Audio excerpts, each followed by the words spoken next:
దక్షిణాదికి అన్యాయం జరుగుతుంది, ఉత్తరాదికి అన్యాయం జరుగుతుంది, ఈశాన్యానికి అన్యాయం జరుగుతుంది, ఇట్లాంటి లెక్కలు ఏదో ఒక ఇష్యూ తీసుకురావాలి, ఒక కాంట్రవర్సీ క్రియేట్ చేయాలి, పబ్లిక్ మధ్యన ఒక కాన్ఫ్లిక్ట్ క్రియేట్ అయితే పబ్లిక్ ఆ భావోద్వేగాల చుట్టూ కొట్టుకుదొస్తుంటే వీళ్ళు ఇష్టం వచ్చినట్టు రాజ్యాలు నడపచ్చు, ప్రభుత్వాలు నడపచ్చు.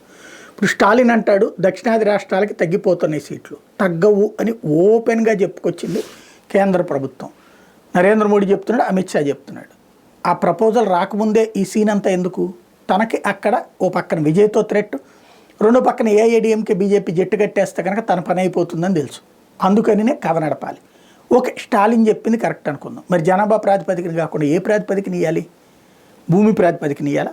ఆ లెక్కన కూడా ఉత్తరప్రదేశ్కే హయ్యెస్ట్ వస్తుంది, మహారాష్ట్రకి హయ్యెస్ట్ వస్తాయి, బెంగాల్కి హయ్యెస్ట్ వస్తాయి.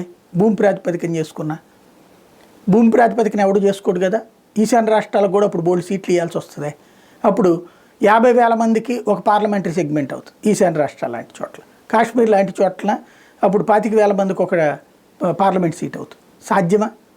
జనాభా ప్రాతిపదికన కాదు. మరి ఇప్పుడు తమిళనాడుకి 39 సీట్లు ఉన్నాయి కదా, మరి ఆంధ్రప్రదేశ్కి 25 ఉన్నాయే, ఎట్లాగ లెక్క మరి? అదే తెలంగాణకి 17 ఉన్నాయిగా, కేరళకు కూడా అంతే కదా, తక్కువే కదా ఉన్నది.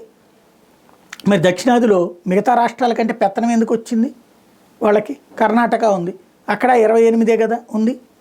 మరి కర్ణాటక కంటే తమిళనాడు ఏమన్నా గొప్పగా ఉందా? మరి ఏ విధంగా ఉంది? జనాభా ప్రాతిపదికనే కదా ఆ లెక్కన తీసుకుంది వాళ్ళప్పుడు.